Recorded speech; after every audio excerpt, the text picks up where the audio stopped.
something else. Hello, everyone, and welcome to the Never Open Podcast, the podcast open to everyone, except especially that person you just thought of, listener. There. Done. My name is Luke. I'm your host of the Never Open Podcast, or this time, Never Realm. And with me, as always, is Mr. Guy. Say hello, Mr. Guy. Hello, Mr. Guy. Hello, Luke, and hello to the listeners. You know, there's no wrestling right now, so we're just going to talk about whatever we want. I mean, you know, people may say there's wrestling, but really it's just like luchadors. So Luke, there's Fantastica Mania. Why aren't you watching that? Have you watched it before? Look, in your first year of a podcast, you think you need to cover everything because you think other people give a shit about everything, and they're like, hey, we got to tune into the Never Open Podcast to see their coverage of the thing that we're not going to watch. And you know what? You get to year 6 of the podcast, you know what? These are what we cover. And Fantastica Mania is just like, nah. I don't think we've ever covered Fantastica Mania because I refuse to watch it. Yeah, and that's the other reason. I've always refused to watch it. Before we even had a podcast, I never watched Fantastica Mania because I tried to watch it and I was like, this isn't why I like New Japan. So, I mean, it's fun. There's lots of fun stuff. The Vuvuzelas, second floor load-bearing skeletons blowing the horns and stuff. Taguchi wearing a mask, and it's like, cool, bro. It's fun, but that's not why we watch New Japan Pro Wrestling. Right. We watch it because we want to see some fucking never shit and maybe some flippy dippy in the juniors and some fuck your arms and stuff. Everyone knows what we want. I'm not there to watch Mystico versus guy with cross on his face that's in United Empire now. I don't care about that. Who's that? Guy with the cross. Remember? He's like, Aswang was like, oh, I'm a demon, so I'm not cool with this guy, but he sure is in the group now. Remember that? Take as many members of the United Empire into your fold as you can get, because right now you've got, I don't know, Akira, TJP, Jeff Cobb, and Great Khan, essentially. He's gone. We don't know when the fuck he's coming back. James Earl Jones. Kyle Newman. Newman. Oh, yeah, Newman's injured, I guess, yeah. He's back, though, in a few days, So, wait a minute. Did I totally blank a name? Maybe. Oh, yeah. Brian Austin Green or something. Oh, I said James Earl Jones. Yeah. Yeah, but James Earl Jones is fucking cool, man. Like Brian Austin Green, who gives a shit about that 90210 motherfucker? Oh man, I remember I used to watch that show right when I was on. That was those Shannon Doherty. I mean, come on, Peach brother. Pit. Right? Yeah, Peach Pit. Sure, that's why I was watching it. Yeah. But and Jenny Garth. I mean, I was in love. I'm watching this show. I remember there's an episode where Brian Austin Green becomes a drug dealer, right? And it all happens in one episode, right? He goes to having a backpack full of thousands of dollars worth of drugs. I mean, back then it was probably worth $100,000, all the drugs he had. And he poured it all into a toilet and flushed it all down the toilet. And I'm like, motherfucker, first of all, that is drug abuse right there. That's upsetting. And second of all, you're clogging the damn toilet with drugs? That goes in the drinking water. Fuck off, Brian Austin Green. Yeah, just think of the Dolphins that got fucking smashed off that. Right. Not only that, you just all right.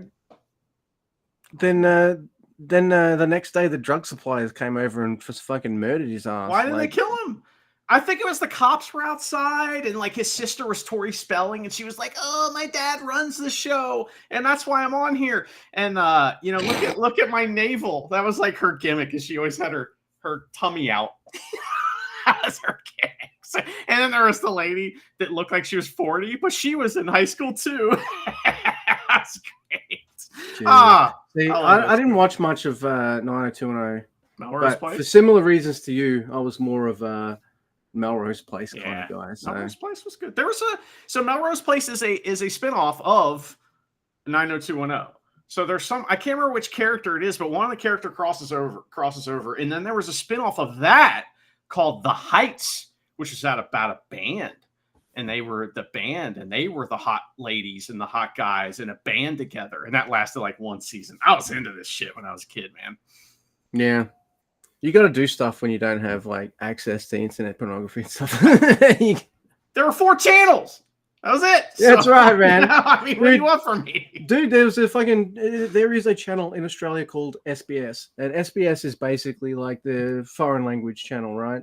So you got like TV shows and film and news and stuff from other countries all subtitled.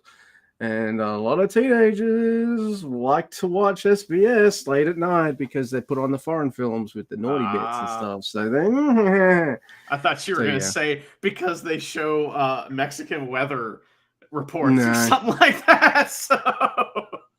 Oh, like Yannet Garcia or something. I don't know their names, but you know. Oh, I watched this YouTube video. It's this Aussie guy going like, Aussie weather's boring. Like, let's see what it's like in Mexico. And it's this gorgeous lady with a booty. And he's like, fuck, this is amazing. Let's go back to Australian weather. This really boring old guy just going, it's 32 today. And he's just like, yeah, fuck this. It's like CMLL. They always have ladies off to the side. Or maybe that was AAA, but that's funny. But speaking of, we do have to mention something. There is a little news, and that is that the internet is reporting that Henare is out indefinitely. And like, we're talking not this year. He ain't coming back this year kind of thing. And it makes you wonder, like, I don't care about this stuff because, I mean, I care about Henare, but I don't care about the contract stuff. But it did make me wonder, is the contract frozen now? Like, or is his contract going to expire while he's hurt? I mean, like, I don't know, man. I don't expect to see him back anytime soon. And that's sad. You know what's funny? Like, if we give it a cursory kind of like Googles or internet or whatever, we can kind of find out, maybe not what everyone's situation is, but we can kind of find out like what AEW or WWE does with their contracts and things like that. We've heard things like WWE all the time, right? You don't hear that stuff about New Japan. Like, you might hear stuff like January, everyone's contracts are up. I'm like, it's always last second. It's last second. You're like, oh shit, then this guy's gone. Like, oh fuck. Speaking of which, Clark Connors is in AEW now, I guess. So has he turned up yet? That's there's a video, and he's like, "You guys sure aren't my dogs for real, bruv. I'm gonna fight you." And so he sure is. Because I haven't watched Collision yet. I don't know, man. I've had other stuff to do, so I haven't watched any fucking Collisions yet. So I know Gabe Kidd's on there beating up the Butcher. That's pretty much why I didn't watch it. I'm like, Gabe Kidd versus the Butcher, and I'm like, well, 10 times out of 10, Gabe. See, when AEW went from 4 pay-per-views a year to having one every other month, suddenly nothing fucking happens on the shows anymore. Oh, what do you know? Why? Because they're saving it for fucking pay-per-view. Yeah. Whereas I remember there used to be like a title change like occasionally on one of the on one of the normal shows or something, and if they do happen now, it's not as often and no real major stuff. So I feel like for the longest time watching AEW, I have felt like we're on a holding pattern to the pay-per-view. It never used to be like this, and I just skim watch all of it now. Like, even Dynamite, I'll put it on, and I'm like, skim it a couple of minutes, Whereas I'll watch a New Japan show, and I'm like, fuck me, how many times have I seen this match? I'm going to watch it anyway. Unless it's Fantastic Mania. Or World Tag League. Get this shit out of here. Oh, yeah. You know, like, I feel like I have a high tolerance for New Japan. And mostly because, like, I know what I'm going to get, and they will throw curveballs, but they're all very... You know what you're getting, right? Yeah. You know, you kind of, like... I've felt like I've known what I'm getting since I started, and they haven't really deviated from that too much that I've lost interest or pulled away. Instead, like, I like New Japan as much as ever. Now, why don't you watch Cover World Tag League on Fantastica Mania? I'm like, well, what Tag League's during Christmas, so fuck off. No one's asking that. So yeah, you know, but that's what you think. But that's what you think when you first start a podcast, right? Is that all right, well, we're doing a New Japan podcast. So what shows do we cover? Every single fucking one. What? No. No. Hey, the wrestlers get breaks. We get breaks too. That's just that's right, man. And then we come back and we're all chipper and happy. And I think our shows generally tend to be a bit better too, because we're not super stressed of having to cram so much in. And it's good. Just a reminder for everybody out there, whenever it's a NetherRealm episode, it's spoilers for everything we're talking about. I watched the first episode of Reacher Season 3. Now, Luke, yes, I'm not a fan of the show. You know this, right? I don't really like it. It's kind of like, it's fine. It to me, now don't take offense, but to me, it's on the same level as Tulsa King. I like Tulsa King. No, I get it. Yeah. You know what I mean? It's just kind of disposable. Okay, great. That was fun. Won't think about that again. But I did like this first episode because what happens is that Reacher joins a criminal organization. And I'm like, this isn't right. Why does he have disco records? He doesn't like disco. I'm like everything is happening in this episode is wrong. And I'm like, that's why does he have a car? Right. Why did he shoot a cop? Right. Like, what is happening? And it turns out that he is already on the case. But I have got to say, one of the coolest things that happened in that show is they used squibs. And not only did they use squibs, but they had a whole scene about squibs and how awesome squibs are. And I'm like, man, fucking bring squibs back. If you don't know, folks, squibs are the little packets of blood that explode back in the day, like in RoboCop, when Ed 209 shoots the guy 1,000 times, 1,000,000 squibs go off. And it's awesome. And CGI, I don't know. I don't hate CGI. I'm not an anti-CGI guy, but it's taking squibs away and it fucking sucks. Imagine John Wick with squibs. Are you kidding me? It'd be twice as good. I like the squibs. That's what I'm saying. And I like that episode because it set something up. And I was like, what is this? So his sidekick's going to be a kid with no ear? Like, what is this? And then, no, it's not that at all. It's this other group. So yeah, I'm watching the first episode. And as soon as he shot that cop, I was like, I don't like this. And then I was like, wait a minute. Yeah. Wait. All right. I turned to Charity and I was like, in about 5 minutes, we're going to get a 24 hours earlier kind of situation brewing up here. Then, he walks into this place to sell records, and he's got disco records, and I'm like, he would never. Yeah. Why has he got records? Why has he got a car? That's two, and then he shot a cop. So, and that's and a squib blew up on the cop, and they used the squib to fake everybody out because it looks so fucking real. Why can't we get squibs back in movies? Because it look awesome. We want the squibs. Funny enough, I was going to bring up Tulsa King, and I was going to bring up the fact that whilst I enjoyed every episode of the first season, I've only watched season 1. Okay. I felt like nothing happened in it that took me by surprise or surprised me. I was like, I bet you this will happen. Yeah, it did. No. Am I disappointed in it? No. Am I going to keep watching? Yeah, kind of. But I was never like, oh my God, it's this not is changing mafia crime shows. No, that show is not going to challenge you in any way. No, it's not trying to do that. So no, but and then you get to the end of season 1 where his driver, the guy drives him. Yeah. They keep teasing like a penguin situation. Yeah. And I'm like, dude, the vibe of the show, I would be surprised if they did a penguin in the last episode with this dude. And sure enough, he survives and all that kind of stuff. And Now, in that show, something pretty funny about it is that, so Sylvester Stallone, he's allowed to murder people. When he does it, it's okay. But if anybody else does it, it's a horrifying, evil moment. Oh my God, I can't believe they did that. Also, one of the guys from The Wire is on that show. He's the main bad guy. And for the first half of the season, he has hair. And he is a notoriously bald man. And at a certain point, he kills his own father and then shaves his head. And it's like, oh my God, he's evil now. And it is a fucking cartoon. And it is not good. I know exactly the actor you mean. If there is a show that has a setting of New York in it, he will be there. Oh, yeah. Or Baltimore. So he'll be like, they're pretty close together, aren't they? Yes. You can tell me if I'm wrong. He'll either be like some kind of corrupt cop, or corrupt cop, not both. It's like, so he's been both, or he'll be a mafia dude or something like that. He's got these very Italian-y sound and looks, like very kind of Brooklyn, New York-y kind of vibe.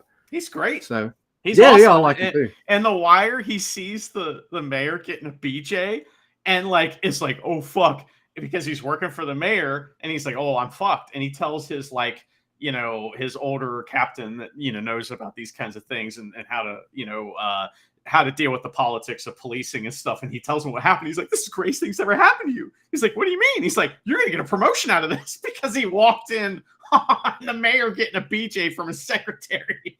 And all of a sudden the mayor walks up to him and says, hey kid, you know, I see a lot in you. And all of a sudden he's getting all this shit. It's great. He was a pretty shit cop in The Wire as well, if I remember. He's terrible. Yeah, he ends up actually working for the bad guys, for Levy, the evil attorney, but he does redeem himself in the end. He's also, one of my favorite parts is that they steal a police camera and they sign it out to a CI named Fuzzy Dunlop. Anytime I have to make up a fake name for something, it's fucking Fuzzy Dunlop, because that is so funny. That's a fucking good one. My favorite fake name is, do you remember that show with Michael Chiklis called The Shield? Yeah. All right, so who's the guy from Fallout that's in that Shield? Walton Goggins. Walton Goggins. Thank you, because my friend and I don't call him that, because there's an episode where like he's trying to stake out someone, but he might be parked somewhere where he's not supposed to. So bing, bing, bing on the door. Excuse me, sir.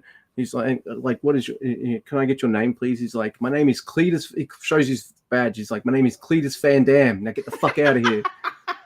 So, you know, if Shane and I see a show or something like that, we'll message each other straight away, going, Cletus is in this and he's awesome. I mean, so we've been big Cletus Van Dam fans. He's awesome since The Shield. He's in the new season of The White Lotus, which you've never watched that show, I don't think. But no. Dude, it's a murder mystery kind of, like, that's the heart of it. It's a murder mystery, but it's also asshole rich people fuck with each other. That's kind of what it is. It always takes place in, like, you know, have you ever heard of Sandals? You know what that is? It's like an all-inclusive place. It's like, that's what The White Lotus is. So like the first season takes place in Hawaii, second season is in Italy, on Sicily, and then this season is in Thailand. And holy shit, he is amazing. He's such prick. He's great. Dude, that's the thing. Like, he's a fucking asshole in The Shield as well. Oh yeah, The Shield's about corrupt cops, right? Mm-hmm. But he's like the dickhead of the group, and he might as well have been like the most awesome heel ever. Because Shane's a wrestling fan as well, so it must have been like that, the heel that we love. Because no matter what, every time we see him, he's in Justified. Justified. Yeah. Mm-hmm. You know, he's Ben Crowder or something like that. He's the main antagonist to Waylon Givens in the whole show, right?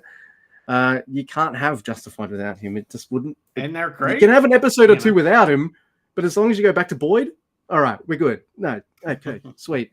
So you can't really have, you know. So yeah, man. And then he fucking steals the show in Fallout. As far as I'm concerned, I liked Ella Purnell as Lucy and all this other, and the other, I can't remember his name. I'm going to sound bad, but the other gentleman playing the Kyle MacLachlan. Kyle MacLachlan's in this shit too, dude. He is good in everything I've seen him in. Like, of course. I love Kyle MacLachlan. I've seen Showgirls, and I'm like, I like him in that too. I don't give a fuck. That movie is so funny. Yeah, I've seen him do jobs probably just for the paycheck, but I don't think I've ever watched a Kyle MacLachlan thing and thought, you know what? You phone that. You ever watch Portlandia? I've seen bits and pieces. I do like Fred Armisen though. It's sketch comedy show. It's funny.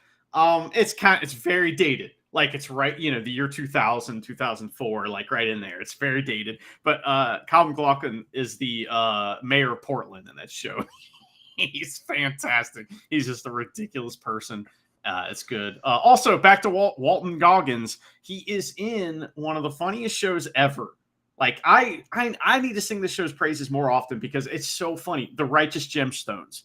With fucking Walter from The Big Lebowski. It's about a family that runs a mega church, and they're just filthy rich, and it is every line is a joke. Everything that happens is hilarious. And he plays Uncle Billy. Uncle Baby Billy is what they call him. And he has the most ridiculous spray tan, sparkling white teeth. His hair is like molded to his head. He's awesome in that show. Awesome. That's the thing about Walton Goggins. He's got one of those faces that you can just do, like, he's handsome, but also just like one little twist, and you can make that handsome face really weird looking and fun too. You know what I mean? Yeah. Like there's that. Oh, geez, I wonder why this guy's a successful character actor. He's maybe weird looking, right? So he's like handsome but weird looking, and he's really Buscemi, good. You know? Yeah, like I think Tarantino saw him in something, and he was just like, "I'm putting him in my movie." And he's in Django, and then he ended up being in Hateful Eight as well. So, you know, yeah, he was just fucking, yeah. He's one of my favorite actors, I think, too. Yeah, so I was like, oh, they're making a Fallout show, cool. All right, I hope it's good. Oh, Walton Goggins is going to be in it. And I was like, well, at least part of the show is going to be good then.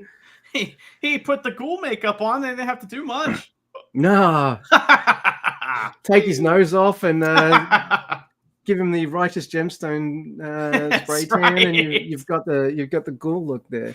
All right, yeah. That's so funny. Man, Walton Goggins. Yeah, so man, my dad and I, we loved The Shield because we thought it was just a cop show. Oh man, come watch this gritty cop show. No. We're like, okay. Then we watch it, and then like at the end of the first episode, because the first episode sets up the conceit of the show. Because I think like someone joins that crack team, and the person who joins that crack team is recognizable from other cop shows, apparently at the time. So it was a big shock when you get to the last episode, and Michael Chiklis just like shoots this dude in the head, and you're just like, wait, what? The whole first episode is them setting this guy up, you know, and you think that he's part of the team, and he is not, because like. Michael Chiklis runs, Vic Mackey is his name, and he runs this fucking like outside. This is a real thing, by the way. There's a really cool show called We Own the Night, and it's about this that happened in Baltimore, by the way, and it's got a lot of the people from The Wire in it. It's really good, but this thing happened. They'll make this like, you know, special squad that has special privileges in the police unit. And then they become criminals because they start doing backdoor deals and selling the drugs they pick up and all kinds of stuff. And then what happens when one of them wants to rat the other ones out? Boom. That's what happens. So. It's fucking traitors, man. Oh, man. Yeah, it's traitors, but real. Yeah. And no Boston Rob. That was a fucking awesome show. And it never dipped for me. It kept it interesting. I mean, you got Forrest Whitaker for a couple seasons, Glenn Close. That's right. Glenn I like Close, the end too. Stuck the landing for me as well. So you got Glenn Close, who by then was pretty much just a movie star, and that was like her first TV kind of deal too. The same with Forrest Whitaker, I think they were both kind of big movie people. Maybe that was that was around that time when they TV started to get that shine. You got it, yeah. Right? And so like they started to have these prestige TV shows, and The Shield was one of the first ones that was on regular TV that FX, that was very good, you know, and like had those movie stars and stuff. Nowadays, if you watch any Apple TV show, which I've been watching lots of those, it's all movie stars. There are no TV people anymore. Tom Hanks is in their TV show or something, or Harrison Ford, and it's like, what the fuck? But they're really good, so. You know, poor TV people. Yeah, that's funny you say that, because that's exactly what you say about like, oh, this AEW wrestler's not being used. So what does he do? He goes to a whole bunch of indie shows, and he's taking up all the fucking indie spots now, and all that kind of stuff. Pushes them all down the car. It's like, fuck. Because if you've got a TV show, right, and you've got the choice to fucking hire Tom Hanks or other, it's Tom Hanks, right? So. You fucking. Who cares about the wrestler list, man? You're hiring Tom fucking Hanks to be in your fucking because it's going to put more eyeballs on it. I mean, same thing happened to voice actors too. They don't even exist anymore. There's like the guy who does, you know, he's Kiss My Metal Ass. There's that guy. There's the guy who does Fry from Futurama.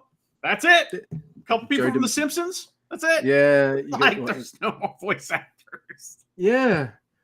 Oh, damn movie stars took them all out. Will Ferrell made their lives end, you know. Yeah. Like, you know, you're making a Mario cartoon movie. Who's going to voice Mario? I'm like, it doesn't matter. It's Mario should be the draw right here. Right. In fact, and instead, what they did is they gave it to Chris Pratt, and I was just like, oh, my interest in that movie's gone. Bye. I don't dislike Chris Pratt, but I was just like, Chris Pratt is Mario? Oh, I don't need that. I watched the one Jurassic Park with him in where he does that. Like his special move is that in the Jurassic Park. Anytime something bad's happening, he does that one. And like whatever dinosaur is like, oh, but you're my friend, and backs down because he's doing this. So bad. Those movies are terrible. What happened to that? Dinosaur Kung Fu. They're making another one. I know. I saw the trailer for it, and I'm like, well, now I get to not watch this one because I am not a Scarlett Johansson fan. I like her when she's on SNL because that's more her, and I like her as a personality. As a person, she seems fine. But I watch her in a movie, and I'm bored. That's upsetting. Like I watched Girl with a Pearl Earring. Holy shit, she's awesome. I mean, I like Lost in Translation as well. I was going to say Lost in Translation. I'm not going to say like blanket everything she's done is garbage. I like Winter Soldier as well. Yeah, which Asteroid City, she was in that, and she was fantastic in that. Come on, man. She's just not a favorite of mine. That's all I have to say. Like, I'm allowed. You're like, no Anya Taylor-Joy, no other lady. You don't like that lady. No, I don't. It's like, who cares? No one cares, but I'm allowed to dislike him if I I mean, sure. I just keep that shit to myself. I don't go, I don't like you.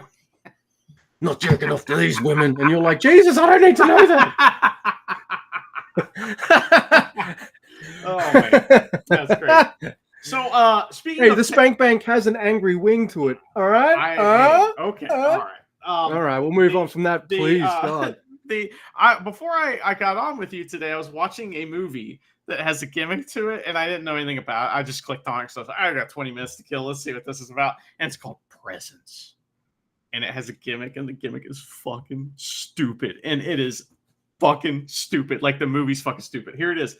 It's that these people move into a house. It's a haunted house movie. Young family move into a house. All know the girl's got problems. Her friend killed herself or something. But they feel a presence in the house. But guess how? We already know there's a presence. You know why? Because the whole movie is shot from ghost cam. The whole movie is shot from the perspective of the ghost. So the camera just floating around the room the whole fucking movie. You're like, they're talking way over there. So the ghost has to walk up to him and be like, oh, what's going on over here? It's so stupid. Is this one of those Z-grade movies, or they actually tried to make something in this? Lucy Liu's in it. She's been in shitty movies, So I mean, I'm not saying, but she's the only star, and she's kind of like not in it a lot. So I'm thinking, and I don't recognize anybody else in it. The acting is bad, and it looks to me like they were like, oh, we're gonna just improvise a lot of this. This will be great. We're gonna get a natural feel from improvisation. So they managed to scrounge up at least enough money to get Lucy Liu for a weekend. Right, yes. She was there for 6 hours, I bet, and that's it. Like she's like, I'm cutting out early. Oh yeah, and awesome. It's like as soon as the time's up, she's gone. No goodbyes, nothing. Yeah, sorry. You didn't get that. You didn't get the shot you wanted. You got to take the ghost cam upstairs then. Yeah, that's right. You should have hired Eric Roberts. He'd have done the whole fucking thing. That's true. Eric Roberts. Man, I watched Pope of Greenwich Village not that long ago, and man, he's good in that. That's like he had promise, He was good. He's good in Best the Best. He's going way over the top with it, but it's good. And like as a little kid, I ate that shit up. But man, he's in some if you want to see him hamming up real nice, 1996. So is the Doctor Who TV movie. Oh wow, that is. So he plays the Master. The Master is known as being one of the Doctor Who's biggest baddies, right? He's also from the same race as the Doctor, but evil. Like he's the Moriarty of Doctor Who, pretty much. Like there you go. That's it. If Doctor Who Sherlock Holmes, Master's Moriarty. So you have a beard? So the Master sometimes has a beard. Okay. But I don't think Eric Roberts is not bearding up for this. That's true. He doesn't beard it up, is he? No, but he's amazingly camp in that TV movie, so that's worth a watch. And he's a really cool gangster in the Batman movies as well. Yeah, that's true. That's true. I mean, when you put him in the right spot, like, I'm telling you, Pope of Greenwich Village, you watch that, you'll shit your pants. You'll be like, this is not Eric Roberts. You give Eric Roberts something that he is like, all right, I like this. And then suddenly you got a really good Eric Roberts performance.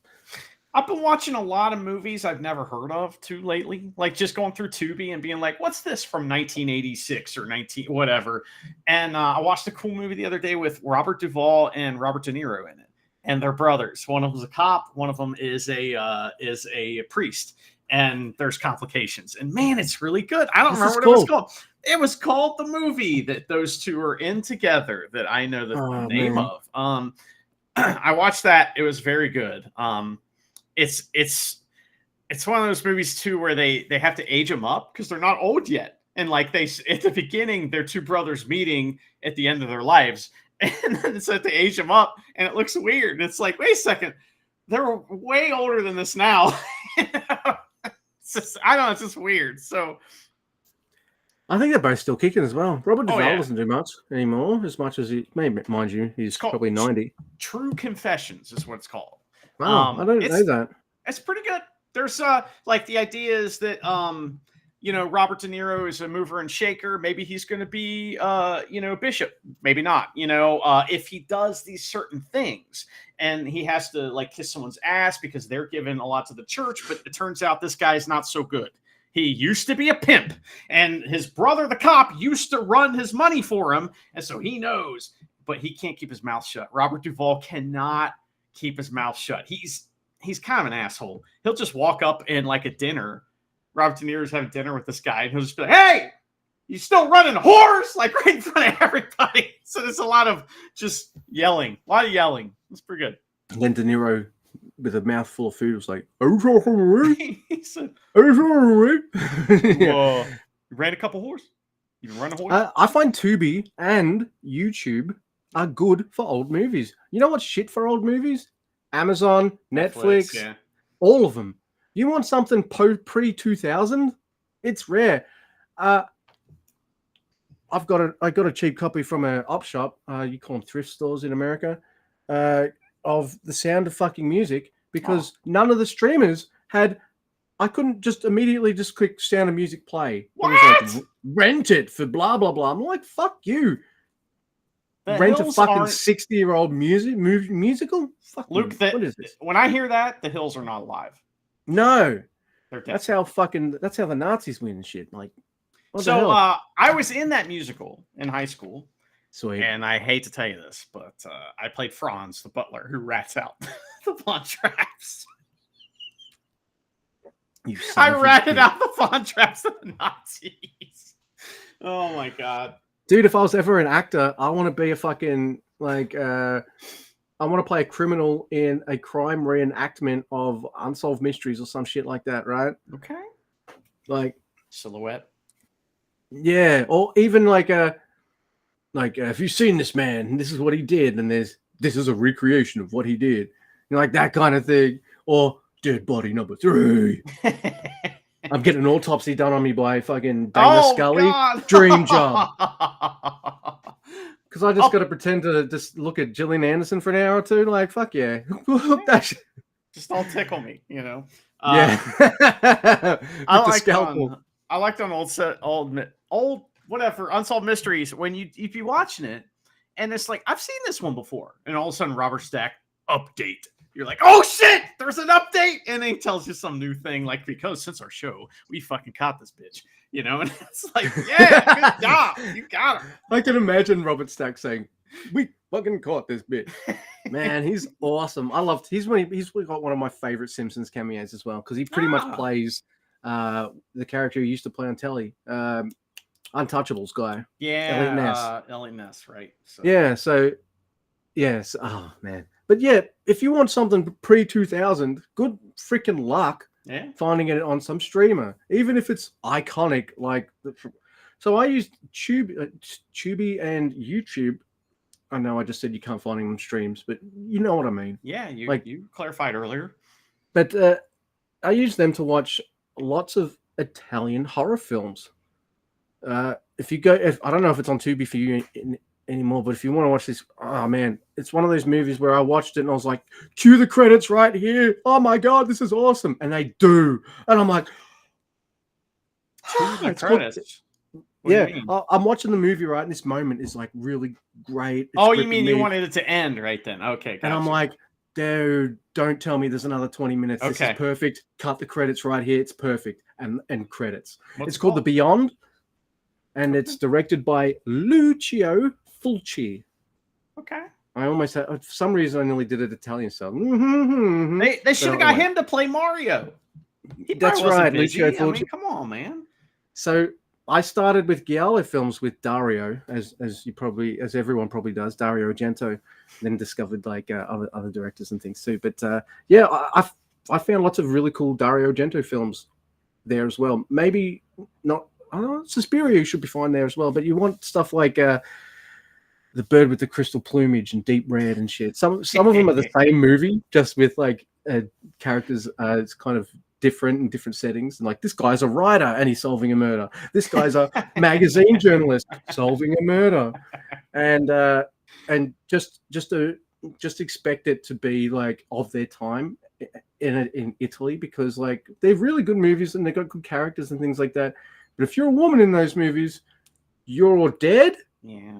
Or you crazy bitch and you need to get a smack in that, you know. Or you're killing people, you know. It's or like you're dead people. or killing people, right? So yeah. There's a movie called The Editor where it's done by the Astron 6 boys who do Psycho Gorman. And the editor is sitting with his wife at a restaurant, and his wife speaks out of turn. And the fucking waiter stares at the husband in shock, like, what? And just looks at the wife and slaps her in the face. He's like, I did this for your own good. You should be man enough to sort your woman out. Holy moly. But that movie's playing it up for comedy and satirizing all that. But if you do watch a lot of those horror movies and thrillers, it's not all parody or satire. Like, that exists in those movies for sure. So if you're like, Charity doesn't like those movies at all, and I absolutely get it.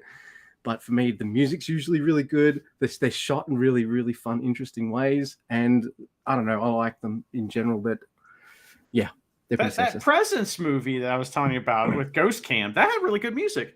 I was like, wow, the score is really good. That definitely wasn't written for this. It was written for something else, and they just used it. But I haven't told you about this. I watched something a while back. It's on Netflix. And okay, so in the old Dashiell Hammett novels, there is it's like there's a couple different guys that get followed around. Main characters. There's Sam Spade, who is the guy from the detective from the most famous film noir Maltese movie. Falcon? Yes, the Maltese Falcon. There you go. Right. So he's had many adventures, Sam Spade. Well, there is a show on Netflix. It's only like 6 episodes. It's called Monsieur Spade, and it's old Sam Spade. Sam Spade went to France to take care of some family issues and ended up staying there and retiring in France. And what do you know it? He's an old man, but fucking a murder happens. He has to solve the murder. And it is fucking awesome because it's a modern version of that. Like, so Sam, you like to talk about crimes, huh? Well, you ever solve a crime? It's like that kind of like, I can't do the back and forth kind of talk that they do, but everything's clever. And every conversation where it's just him and someone, it's that awesome back and forth from one of those Dashiell Hammett books, but it's more modernized and it's shot in a way that's not going to make you go, well, this is fucking old and weird. It's like, wow, this is really different, like, take on that. It's a weird movie. It's very European. There's some things in it that I'm not surprised. Like, the French love noir.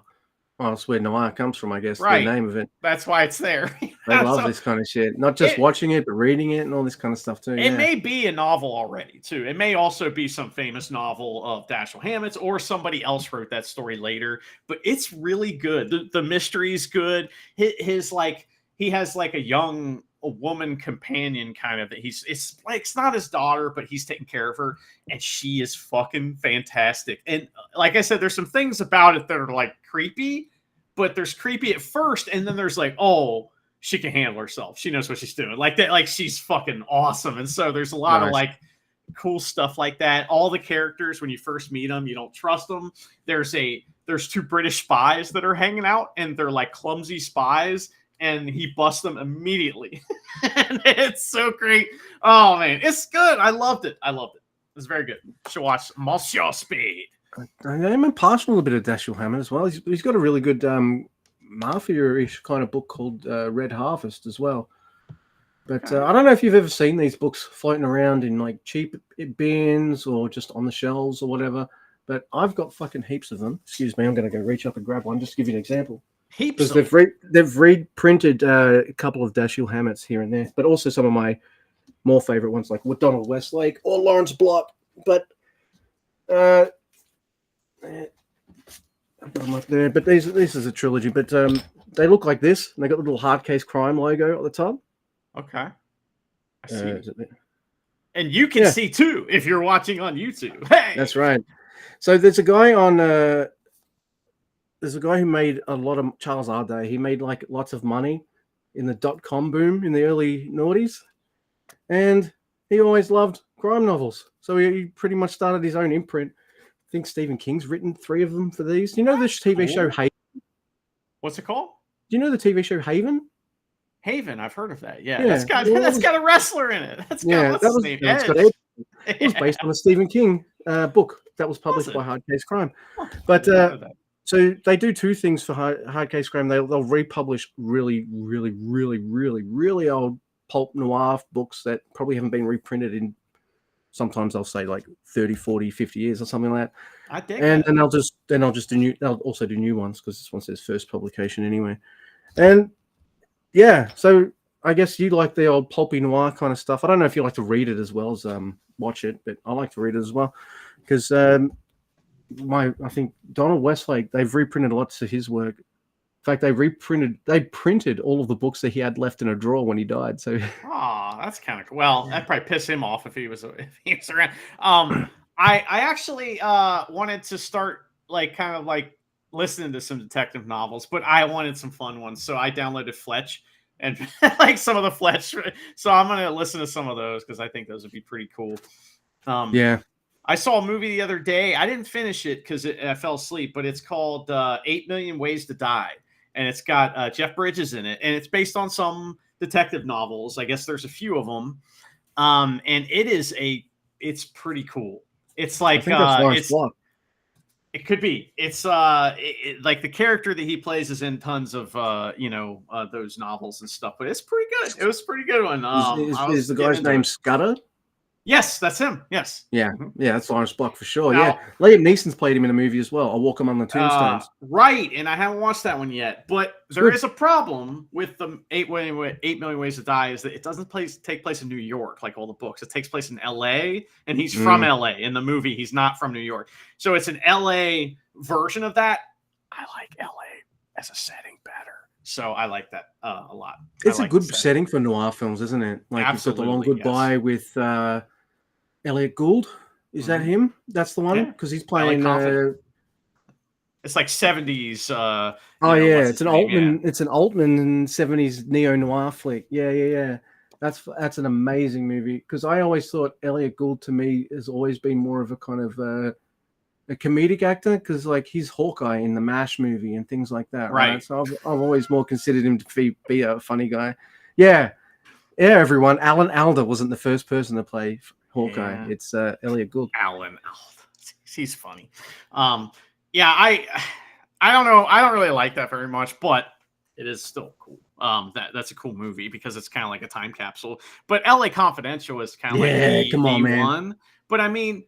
I mentioned it earlier in the show, but The Big Lebowski is one of the best LA noir films ever made. So there's there's so many of them, and they're all fantastic. So that's where I want those movies to be set. That's where that True Confessions movie is set with Robert Duvall and Robert De Niro. It's in LA, and it's great.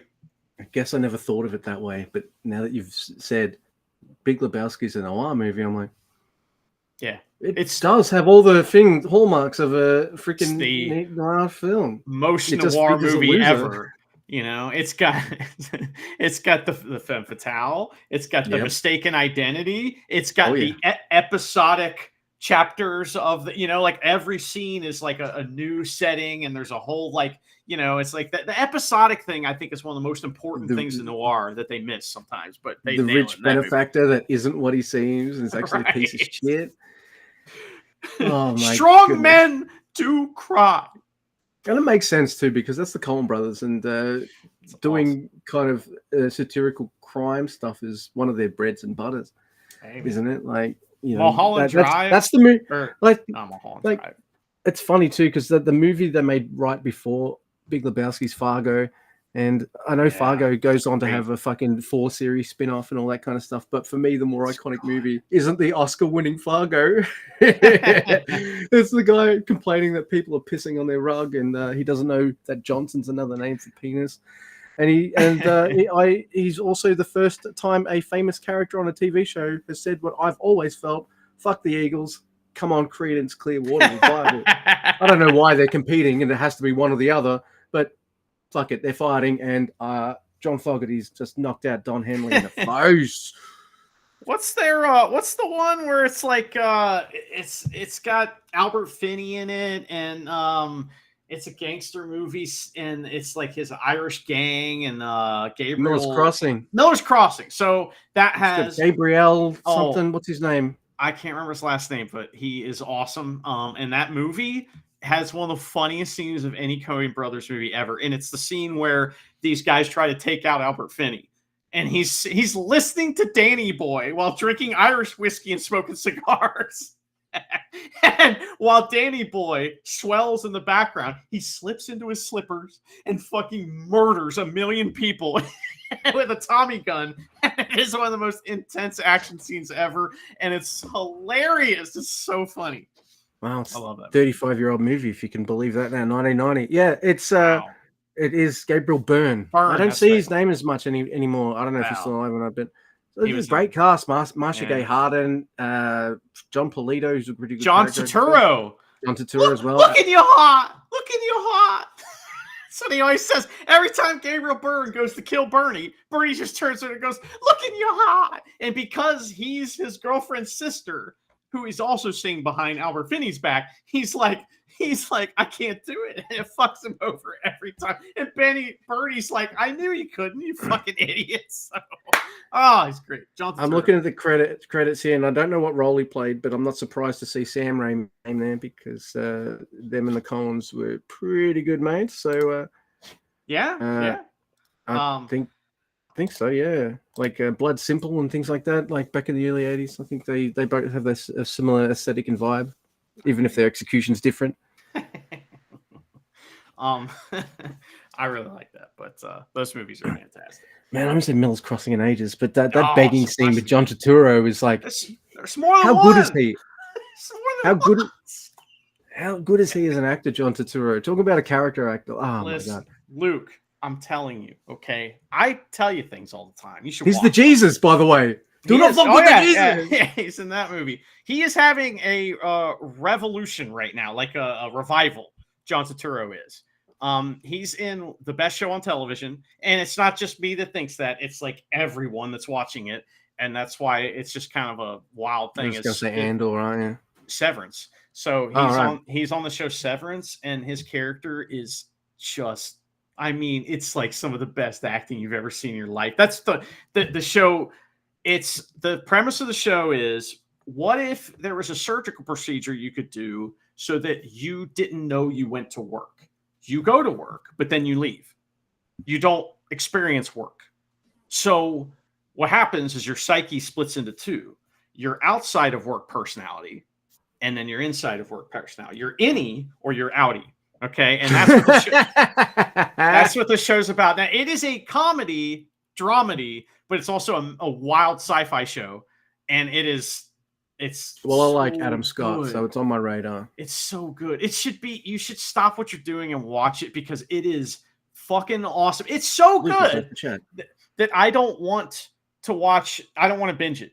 Like people are like, I'm waiting until the season's over to binge it. I'm like, dude, you're fucking idiot. This is not a show you binge. This is like, you got to digest it for a week, yeah? Yes, it is. There's a lot going on. And it's one of those shows where every detail that's in the background, everything that happens could be read into and could be some huge mystery. And it's so good, man. So good. I love it. I've seen the trailer. Even though the subject matter seems completely different, it did remind me of something like I reckon I can imagine Patrick McGowan tuning in to watch this. Right? Oh yeah, he would love this show. Yeah. Yeah. Yeah, so it gave me Prisoner vibes, even though the whole setup's like completely different. There's no violence really either. I mean, there is some, but it's very rare. And when there is, it's shocking. So like, there's not much violence. There's no guns in that show. You know, it's all psychological thriller, you know, like comedy stuff. And man, the acting, oh God, it's so good, Luke. I wish we could talk about it more. But I'm not going to ruin it for you because it's dude. Think about this though. Like if you never meet the person you are while you're at work, like, is that person, are they a person? And if they are a person, what kind of person are they? Have they only been alive for the time they've been at work? What kind of person would that be? You know, it's like, it's asking deep questions. It's awesome. Awesome show. I take it you're not allowed to take your phone into this job either. No, you can't communicate with your innie. So they try. Try, but they can't do it. So there's all these weird kind of like sci-fi conceits that you have to make that are like, how is this happening? Who cares? Doesn't matter. Just oh, you dude. know what I mean? Yeah, there's a lot of that. So the whole impetus, listeners, even though we're just doing a stream of consciousness, it seems like right now, but I was supposed to watch The Gorge, and I haven't watched it yet. I've had other stuff going on. But I'm watching the trailer for The Gorge, and I'm like, the two best snipers from Russia and America are on either side of this gorge, and they've got to kill any demons that pop up. I'm like, why the fuck are there only two of them then? Like, if everything's so fucked up as you say, why isn't that whole area just fucking like why isn't there like 1,000 people on each side with fucking bazookas ready to like sniper these motherfuckers? I watched the whole movie and I still don't know. I said that with the trailer, and if I can watch a trailer and be like, why don't they just do this? Oh man, why is there only two people? Is it because Miles Teller and Julie are too expensive? They couldn't afford anyone else? I like Miles Teller. He's good. I mean, like, the acting's good. Dude, he sold Top Gun sequel for me. Like, I'm not a huge Top Gun fan, but that sequel he was sold fun. it to me. That was fun. It was fucking great. Even though it's essentially Star Wars at the end with the run is essentially a Star Wars Death Star run. You know, I heard somebody talking about this the other day, talking about, it was an ECW guy. He was talking about sometimes backstage, Paul would say, you know, just give them what they want. It's like, shouldn't that always be kind of like the deal? Shouldn't that always be the fucking deal? Just give them what they want. So like when a movie has a happy ending, I'm like, cool, you gave me what I wanted and that's all right. You know what I mean? It's like, so, but that movie doesn't give you what you want. It's just a bunch of trash. So it's a schlock action movie that I thought was going to be something more like thoughtful, but it's just a schlock action movie and it's not bad. It's just not good. And it's not, it's bad. It's bad. I bet you they bang too and they fall in love. What do you mean? How would you know that? How are they going to do that, Luke? They're on other sides of a demon gorge. There's no way to get across. Zip line. Zip line. It's of paramount importance that these two snipers work to kill these demons. I'm like, so the Russian government and the American government are just like, we're just going to send one. Mm-hmm. Because restraint is something that the military of those two countries is what they're fucking known for. It's right? Like the idea is that all the world governments have like agreed on this. They all know about it, but we're not gonna tell anybody because the world would blow up or something. And they think it's gonna make super soldiers, so they send people to go down there, but they never come back. Oh yeah, and I bet you that the two gorge people have to go down there. What? No, there's no way. There's no way that they would go down there, Luke. You don't. I mean, it would be totally stupid too because they're supposed to be snipers. But I bet you because they're snipers, they're good at long range shooting. I bet you that it translates into them being experts at handguns too. Am I right? Maybe hand to hand combat too. Maybe. Oh yeah. Well, all right. That's part of basic training, but. They're going to pull out spin kicks and double flips and shit. I don't mind. That's action movie stuff. You expect that. But just the whole premise of The Gorge just made me think, like, that's dumb. It is dumb. I agree. And I can't want to watch it.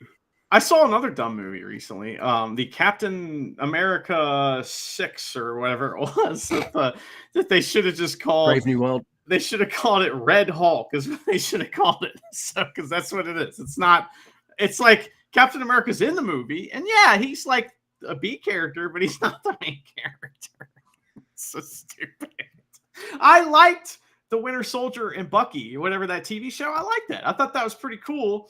This is like that, but it's like one of those movies that when you're watching it, things happen, and you're like, and you see what the characters look like, and you go, "This is out of order, isn't it? This scene was supposed to come later."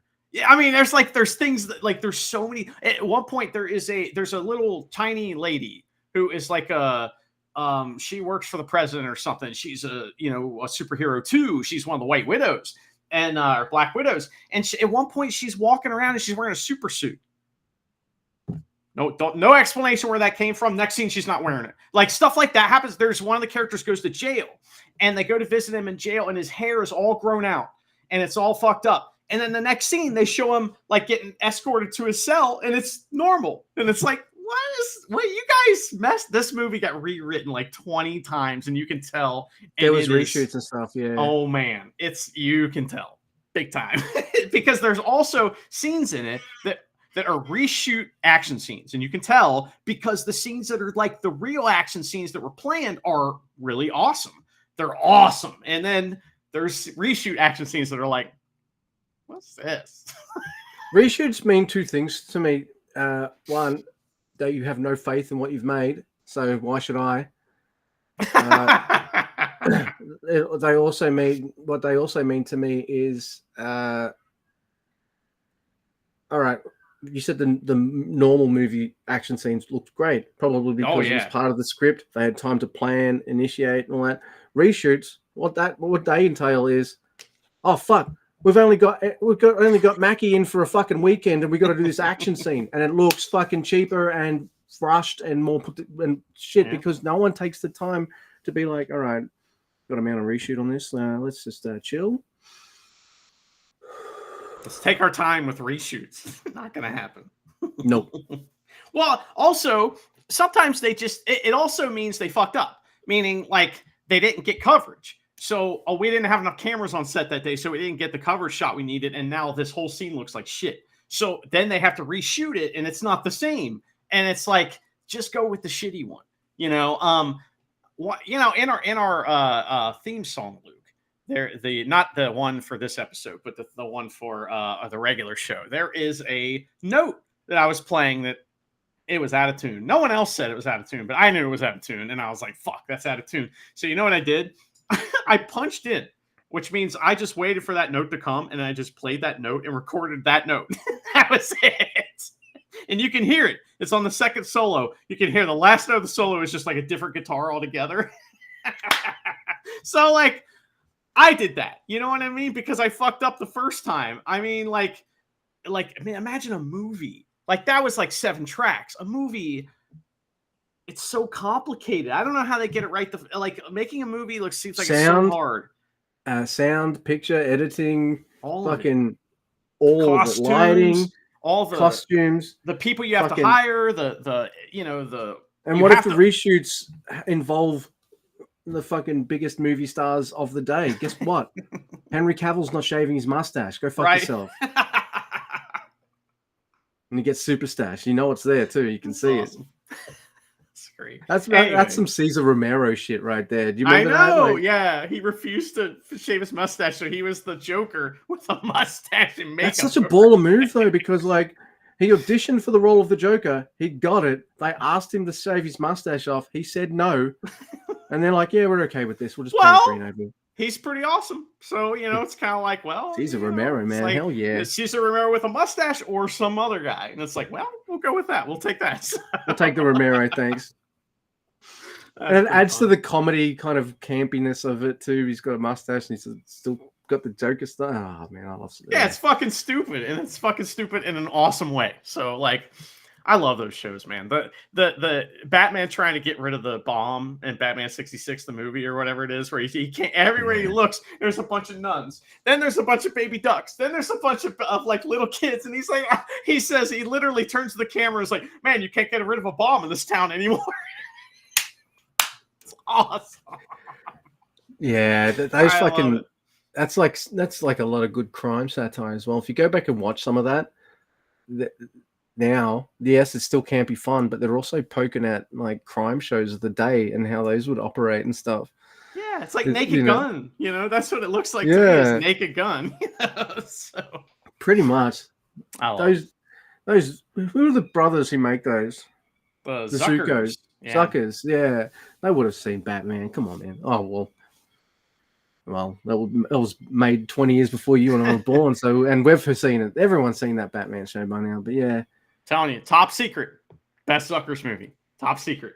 It is the best one. It's their first one. It's the best one. First one after Kentucky Fried Movie, and it is awesome. Val Kilmer plays, what's his name? His name's Nick. Nick. His dad thought of it while he was shaving.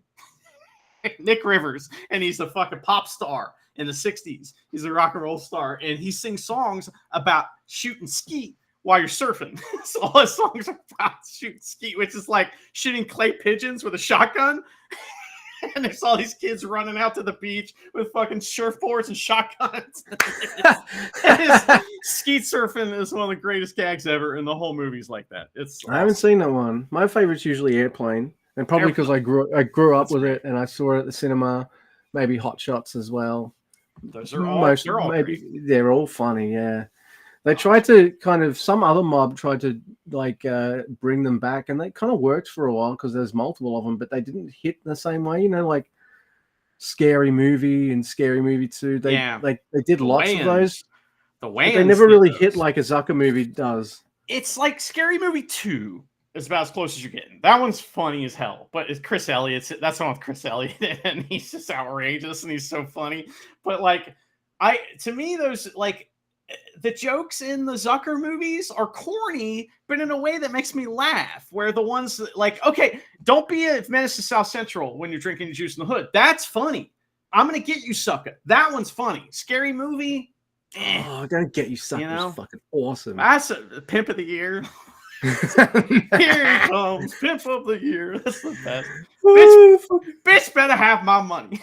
Guy's got like a whole fucking like there's a poem contest. Man, I know it's from a different movie, but you're making me think of that immortal line of "Bitch, are you for real?" Yeah, one of our mottos here at the Never Open Podcast. But it's a blaxploitation, comedy movie. They're so funny. Black Dynamite. I sell drugs to the community. I mean, yeah, I am smiling. Oh yeah, Michael Jai White is awesome. Cream Corn.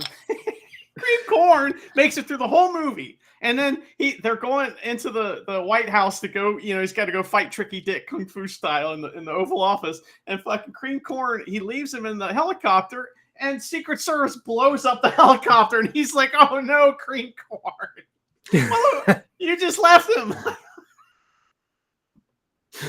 And Cream Corn's Tommy Davidson from In Living Color. That's good shit, man. Yeah.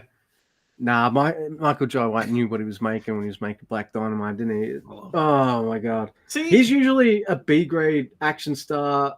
Put it this way, he likes to collab a lot with Scott Adkins. Yeah, we talked about this on the last Never Realm, I believe. Yeah. So. But I love him too. So like I won't just watch like their collabs. I like all the stuff they both gentlemen make. They're fucking badass. And, I do have a good movie to recommend, Luke. Now, I'm not the person to recommend this because I did steal this. Like Red Letter Media put out a movie the other day or a video, and it was like, hey, this is like, Rich and Mike sit down, or Mike and Jay sit down and talk. King Tide. And I was like I started watching their video, and then I saw a couple clips from the preview of the movie, and I was like, you know what, I'm gonna watch this. So I watched it on it's not free on YouTube. So I watched it on YouTube. If you use the Brave browser, no ads. So just saying. But I do. There you go. I liked it a lot. It is a slow burn. I was yelling at the screen a few times. What's going on? Somebody tell me what's going on. Because like shit, there's no dialogue. Dialogue is not how they tell the story. It's just like things happen and they give you just enough information to like, get to the next thing. And it's really good movie. It's about it's like an island, like it's like The Witcher or not The Witcher. What's the show the movie that we love where the cop goes to the island and he gets sacrificed at the end? The Wicker Man? Yeah, it's like The Wicker Man. a little bit, but it's from the point of view of the people on the island. Okay, Oh. so like, but it's a different story, but it's that kind of setting, right? It's Wicker Man setting. Something strange happens, and the society there on the island kind of implodes in a really spectacular way. So on YouTube though already. yeah, it's not new, so it's like 2 years old or something. Right. Okay. Because all right, I'd never heard of it until I saw Jay and Mike talk about King Tide. I haven't gotten around to watching. I love Red Letter Media. I just got done watching the one where they're restoring an old Deep Space Nine. That was great. That was great. Dude, how good was that? Yeah. They okay. So they bet on, or they always bid on these auctions, and they get like movie props. And in the past, they've had these videos where they destroy the movie props, and everyone gets all mad. And it's like, it's theirs. Let them do whatever they want. It's funny when they do it. Well, they bought this panel from one of the like consoles where it's the helm basically of the ship, Defiant from DS9, and they have it, but it's not in good condition, and they have to actually restore it. And it's very interesting because he actually talks to one of the guys that built it, and they learn some things about how it actually worked, and they still don't fucking know how they got that light to come off and on. And I'm like watching Star Trek now, looking at that stuff, going like, yeah, oh, I wonder how many lights are behind there. I never really thought about that kind of stuff. So it's like that they did a movie, they did a video on YouTube where there's like, they talk about how interesting it's been to watch Next Generation on Blu-ray. Yeah. Because now you see there's line marks where people got to sit. There's like duct tape.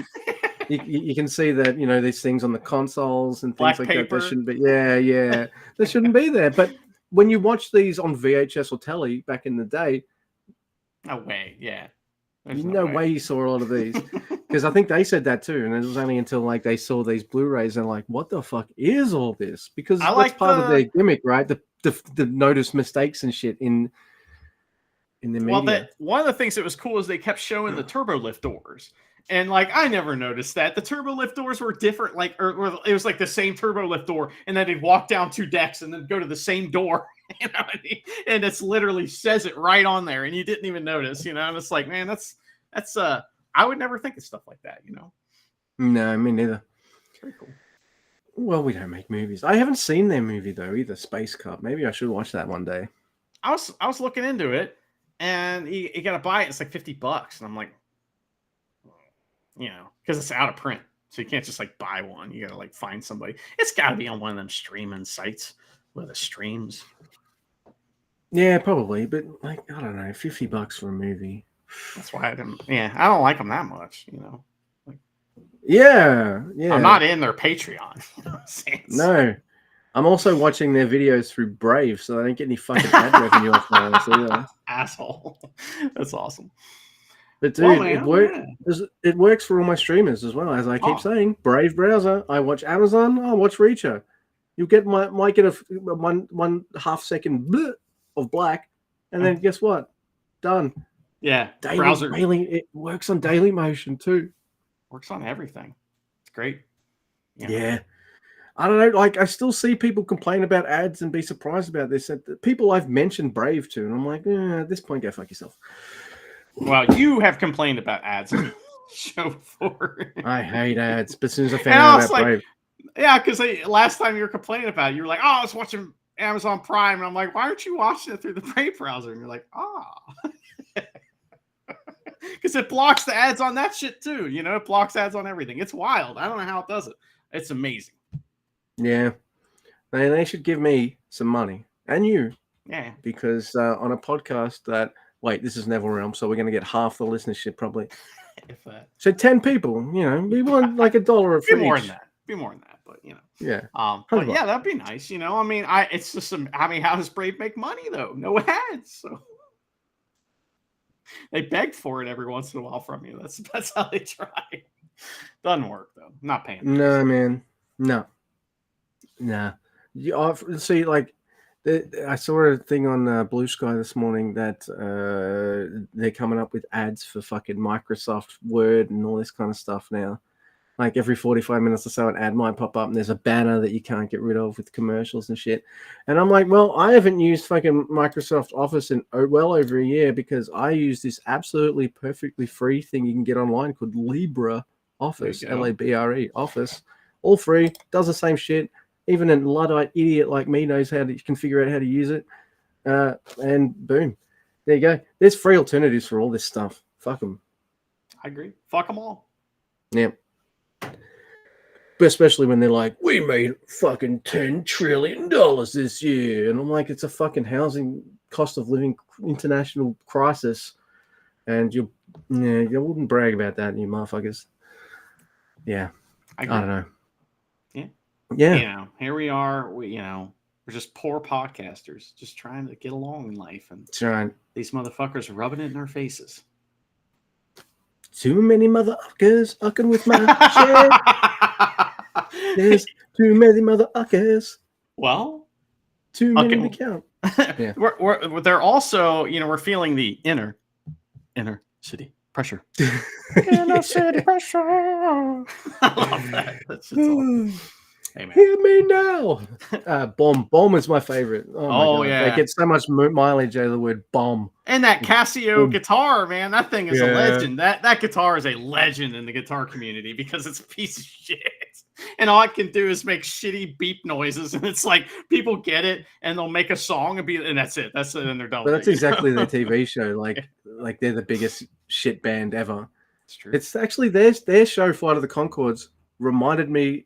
Like, this is the exact same premise as Tenacious D's TV show where they're like the fucking worst band of all time. So except good, man. I love both. So maybe that's just because there's only been 2 of them instead of like 100 cop shows. There's only been 2 of these. We're a shit duo. And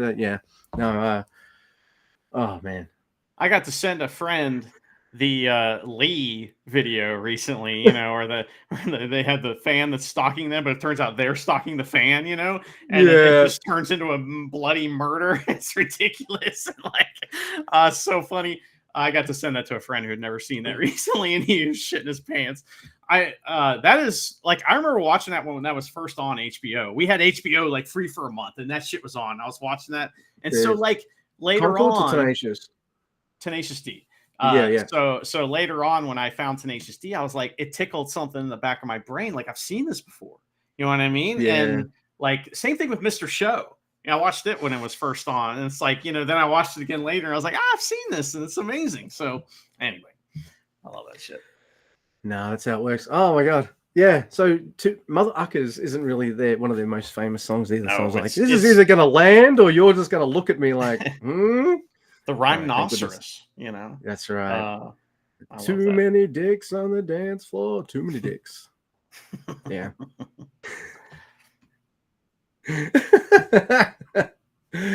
Oh, it's business time. There's so many good ones.